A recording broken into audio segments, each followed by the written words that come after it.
nama Ana Ahmad Istanbul, Ana biasa dipanggil Haji. Posisi Ana di BPW ini adalah sebagai funding literasi dan edukasi wakaf. Jadi segala bentuk funding atau agenda-agenda edukasi kepada internal risalah atau eksternal risalah itu ada bagian dari JPEG. Yang sana. Pertama wakaf ini. Wakaf ini sebelum Anda menjelaskan tentang wakaf, Anda mau menjelaskan dulu secara gamblang. Banyak orang yang selama Anda memberikan edukasi, tidak banyak orang tahu perbedaan antara wakaf dan zakat. Baik dari pelaku pengelolanya ataupun objek apa yang diwakafkan ataupun objek apa yang dizakat, infak, sedekahkan. Sebelum Anda kembali kepada wakaf dulu, Anda mau menjelaskan orang yang mengelola wakaf itu namanya nazir. Jadi itu bisa ditekankan ya. Jangan salah paham ketika Anda membawa infak sedekah, jangan masuk ke kantor nazir gitu kan, karena nanti akan merembet masalah-masalah selanjutnya. Orang yang mengelola infak, sedekah, zakat itu namanya amil ya. Nazir dan amil mempunyai tugas dan tanggung jawab yang berbeda-beda. Oke, sekarang kita bahas yang nazir dulu. Nazir yang mengelola wakaf gitu kan. Jadi wakaf ini adalah secara bahasa itu tertahan. Antum pernah ngaji ya? Pernah. Iya. Alif Lam Mim itu bukan wakaf yang berarti. Dzalikal kitab. Ada kan? La raiba fi. Berhenti itu namanya wakaf. Dalam Al-Qur'an sama di wakaf itu juga berhenti. Apa yang berhenti? Nah, itu namanya. Yang berhenti itu adalah pokok atau objek yang diwakafkan. Kita lihat di dalam Quran awal juz ke-4 kalau nggak salah, itu ada Allah SWT berfirman, "Lan tanalul birra hatta tunfiqu mimma tuhibbun." Nah, itu potongannya. Artinya tidak sampai kebaikan yang hakiki itu kepada seseorang sebelum dia menginfakkan sebahagian daripada harta tuhibbun yang dia cintai. Nah, ingatkan menginfakkan. Jadi wakaf ini sebenarnya bagian dari infak, bagian dari sedekah. Cuma nanti berbedanya adalah dia tertahan. Beda dengan infak sama sedekah yang masuk ke dalam amil tadi. Begini, ketika ayat itu turun, Umar bin Khattab yang pertama kali itu langsung menghadap kepada Rasulullah SAW.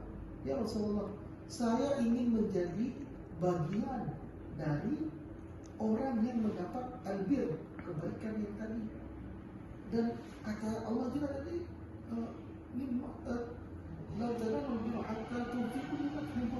jadi katanya salah satu untuk mendapatkan kebaikan yang tadi itu adalah menginfakkan sebagian dari harta yang saya cintai.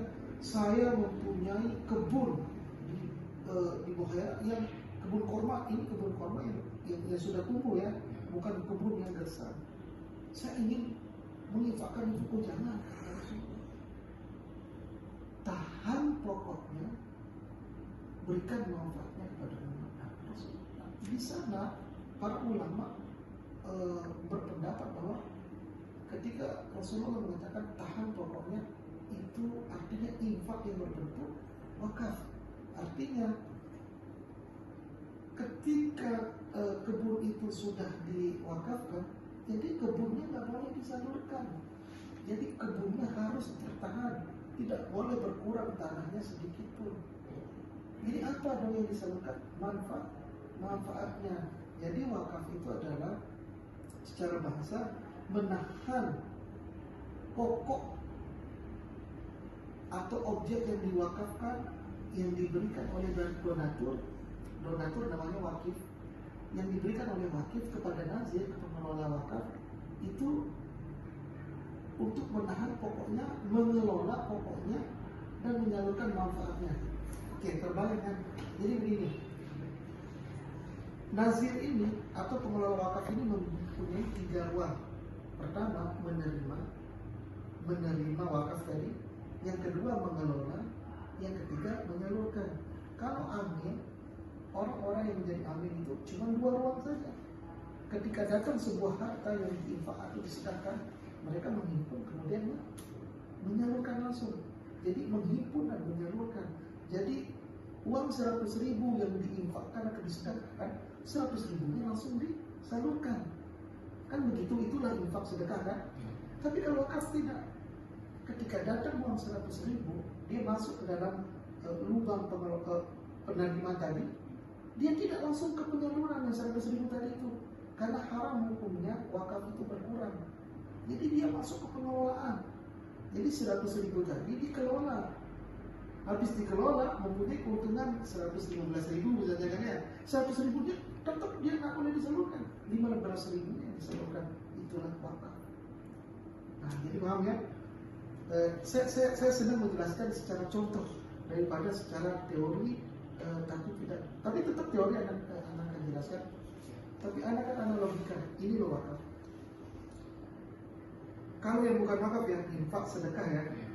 Antum datang bawa uang 100.000, atau antum datang bawa, ini kita contohkan uang saja dulu ya. Antum datang bawa uang 100.000 kepada amil. Amil tadi siapa? Yang mengelola? Ya, infak, sedekah, zakat ya. Nah, itu amil namanya ya. Jangan bahas wakaf dulu. Antum datang 100.000 kepada amil, atau antum berzakat 2,5 kilo gram apa? 2,5 kilo beras gitu kan. Yang tadi masuk ke dalam ruang penghimpunan ya kan. Habis itu kemana mereka? Masuk ke penyaluran. Disalurkan uang itu.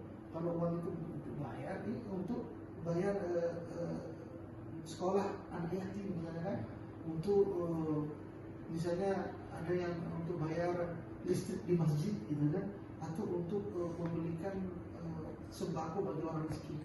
Habis nggak 100.000 tuh? Habis nggak? Habis, selesai ya. Nah, tapi kalau yang dikatakan Rasulullah kepada Umar tadi, tahan pokoknya, salurkan manfaatnya, itulah wakaf. Antum datang bawa 100.000, 100.000 itu datang ke kami sebagai nazir. 100.000 masuk kepada pengelolaan. Apakah langsung kepada penyaluran? Tidak, karena haram hukumnya yang 100.000 yang sudah diikrarkan wakafkan tadi itu berkurang. Apa ada manfaatnya? 100.000 kita masukkan dulu ke ruang pengelolaan. Kita kelola dengan proporsional, dengan yang sedikit resikonya menghasilkan. Anggaplah dalam satu bulan yang 100.000 itu menjadi 150.000 lah ya, karena 30 hari kita mengelola nih ya. Begitu di akhir bulan 150.000 itu, ini kalau mau berpatokan per bulan, menjadi 150.000. Apakah 150.000 kita salurkan? Tidak. Apa yang kita salurkan? 50. Iya benar, itu kita. Nah, itulah wakaf. Wakaf adalah sesuatu yang ditahan pokoknya, yang dibagikan manfaatnya pada umat. Jangan sesekali salah-salah dalam menjadi wakaf. Sedih kami sebagai nazir melihat yang mau menggalang wakaf, tapi setelah digalang wakaf, harta wakafnya itu HBW namanya, harta benda wakafnya, kemudian HBW-nya itu harta benda wakafnya disalurkan. Salah itu namanya infak, atau itu namanya sedekah, atau itu namanya zakat. Tapi kalau wakaf ini dia sangat ditahan pokoknya dan disalurkan makanya untuk jadi keberlanjutan. Dasar inilah yang dikatakan di dalam bahwa idza mata ibnu Adam, ini hadis yang tadi kan ayat Al-Quran. Idza mata ibnu Adam, ketika anak Adam atau hamba Allah itu meninggal dunia, maka terputuslah amalnya kecuali 3, illa min thalas, sadaqatun jariyah, atau waladun saleh, atau ilmu yang bermanfaat. Yang pertama adalah sedekah jariyah. Nah, sedekah jariyah ini kan banyak tuh, ada sedekah infak kan. Sedekah jariyah ini yang ulama berpendapat adalah wakaf. Kenapa? Karena berkelanjutan tadi. Nah, yang kedua barulah anak yang soleh, yang ketiga adalah ilmu yang bermanfaat, gitu kan. Kita bahas yang pertama dulu yang kita ambil karena ini berkaitan dengan diskusi kita. Sedekah jariyah, jariyah artinya apa? Yang terus mengalir. Artinya wakaf itu adalah sedekah jariyah. Kenapa dibilang jariyah yang terus mengalir? Karena antum datang ke sini membawa uang 100.000. Nah, uang yang antum wakafkan tadi lebih panjang umurnya daripada umur biologis antum. Kita katakan antum berumur 100 tahun, gitu kan? Karena wakaf itu adalah bersifat abadi, tidak boleh berkurang, maka uang ini selama dunia ini masih ada, wakaf itu harus ada. Makanya kalau orang yang berpikir ke depan, ketika dia mau menginfakkan hartanya, kecuali zakat ya, karena zakat kan wajib ya, apalagi zakat fitrah, zakat itu udah beda ya, karena dia mempunyai hukum tersendiri. Dia lebih baik membangun sesuatu dan dia wakafkan. Saat dia bangun sesuatu yang akhirnya, tapi akadnya wakaf, karena wakaf itu tidak boleh berkurang. Jadi kalau kita bersedekahkan sesuatu yang karena bilang tadi kan, wakaf itu tidak infak Quran itu tebar ke Quran. Karena ini wakaf ini kan, wakaf tadi sebab balik. Atau bisa jamin ini tidak sobek.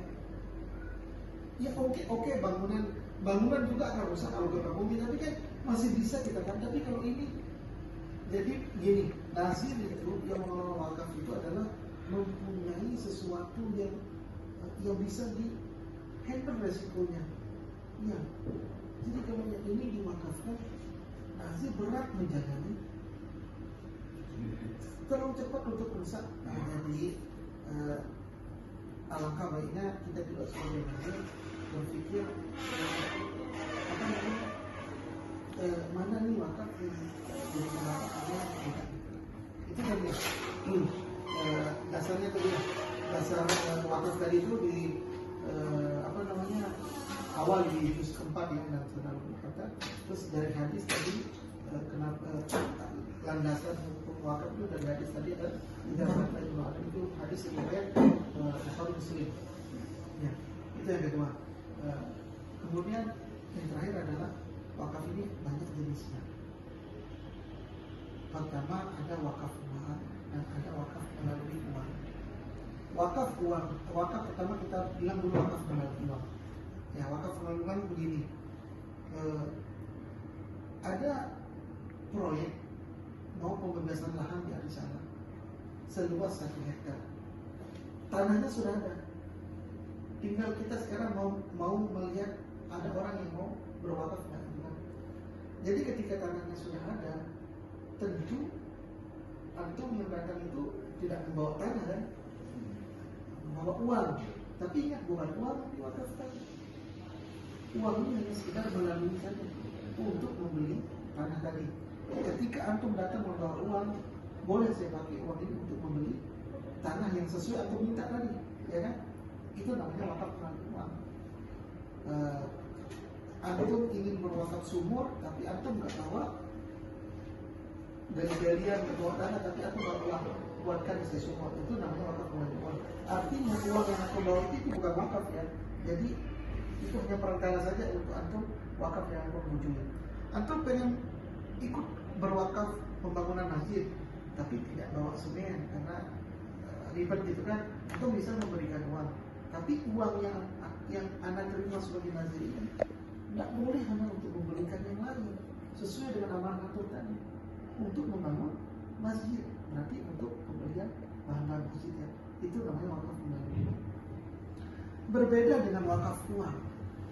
Ketika antum datang ingin berwakaf uang, ingat ya, bukan kertasnya yang kau wakafkan, nilainya. Anda mau berwakaf 1 juta, berarti ketika Anda menerima wakaf 1 juta itu tidak boleh berkurang di semua Anda.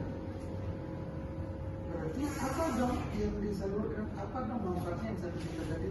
1 juta tadi kami keluar, baik di instrumen keuangan syariah, apa itu deposito, syariah langsung, syariah, atau mungkin di sektor ini yang kami benar-benar memang ada mitigasi risikonya, seperti di dalam ada minimarket, ada konstruksi, ya kan?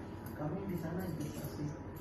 Yang beli udah nyata, anak-anak kita kan beli ya, satu juta itu. Kemudian nanti setiap akhir bulan atau per 3 bulan atau per semester kami hitung berapa keuntungannya. Wakaf apa yang 1 juta tadi itu kembali lagi keuntungannya kita yang bisa buka selalu terus begitu itu namanya. Dan wakaf ini sekarang kita didekatkan sama Badan Wakaf Indonesia terbanyak wakaf uang. Karena dengan wakaf uang bisa meningkatkan ekonomi Indonesia. Apalagi pokoknya nggak habis-habis gitu kan, ya? Iya terus menerus pokoknya nggak boleh berkurang. Gimana kalau rugi sekarang? Kalau rugi diganti sama dia.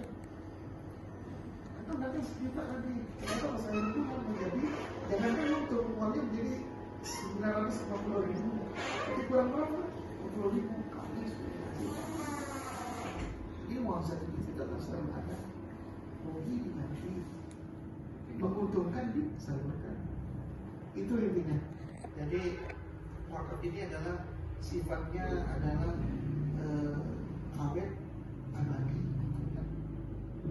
Jadi harta benda atau habiri namanya yang diberikan kepada nazir dan udah diikrarkan itu hakikatnya tidak boleh berkurang, akan tetapi menghasilkan manfaat yang dimana manfaat itu bisa dinikmati oleh umat. Contoh konkret apa itu yang bersifat abadi? Contoh konkretnya adalah selain daripada tadi Umar bin Khattab, yakni Utsman bin Affan. Sumur rumah namanya, itu di Madinah. Utsman bin Affan meninggal berapa tahun? Udah hampir berapa abad sudah? Kan satu abad itu 100 tahun, berapa abad? Utsman udah meninggal tuh? Udah, tapi yang ditinggalkan masih ada. Masih, itu yang saya bilang tadi bahwa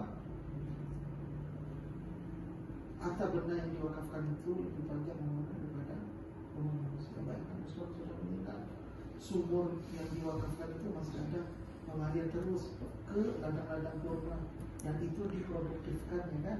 Kemudian menghasilkan. Jadi apa yang dari sumur itu jadi hotel. Itu ada tuh. Ustaz kita kemarin umroh nyata langsung, bukan hanya omong-omong bahasa Prabowo ya, bukan hanya omong-omong, beliau videokan, beliau fotokan, ini loh hotel hasil dari wakaf yang tadi yang bilang tadi itu, hasil dari wakafnya Utsman bin Affan itu. Utsman udah meninggal berapa abad yang lalu, udah berapa ratus abad yang lalu, ya kan? Sekarang tahun berapa? 1447 Masehi, sudah berapa tahun? 1400-an Utsman bin Affan meninggal, tapi aset wakafnya masih ada, tentunya pahalanya mengalir terus. Itu yang dibilang tadi, tidak mati. Dan ketika ada manusia atau Allah mati, putus amal mereka yang 3 itu kecuali 1, sedekah jariyah. Yang dimana sedekah jariyah ini adalah yang dikategorikan ulama adalah wakaf. Wakaf itu bagian dari sedekah. Cuman sedekah yang lain tadi ketika antum bersedekah 100.000 tapi tidak menyebutkan wakaf, ya udah 100.000 yang diterima sama takmir masjid itu diberikan, atau kayak istri diberikan super pel, gitu kan? Tapi kalau 100.000 itu diikrarkan atau dibahasakan wakaf, maka 100.000 itu tidak boleh berkurang. Masuklah dia ke dalam kategori sedekah jariyah, ya kan? Nah, itu tadi landasan Al-Qurannya sudah Anda berikan, yaitu yang di awal juz 4 antara al-Fatihah. Kemudian landasan secara hadisnya itu tadi 3 mata hadis riwayat Bukhari Muslim. Nah, sebenarnya di Al-Quran juga ada, itu sama di juz 4 ada, yang artinya sebentar dulu. Ini itu juz 4. juz keempat yang tadi kan di surat Al-Imran tadi itu rencana yudhir hatta tunfiqu mimma tuhibbun itu dasar hukum dari wakaf tadi. Di Al-Quran tidak ada masuk kata-kata wakaf, tidak ada. Tapi dia secara terjemahannya dan secara asbabun nuzul ayatnya itu memang adalah indikasi wakaf. Ada lagi di surat Al-Imran itu surat A'udzubillahi minasyaitonir rajim. Bismillahirrahmanirrahim.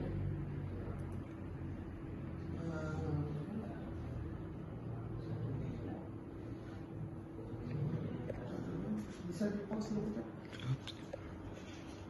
Juga di juz 3 matalul ladzina yunfiquna amwalahum fi sabilillah kamathali habbah. Artinya perumpamaan orang-orang yang berinfak di jalan Allah itu dengan hartanya itu ibarat 7 tangkai, ya, seperti MLM. Setiap tangkai berisi 100 biji segala macam kan. Artinya seperti MLM lah.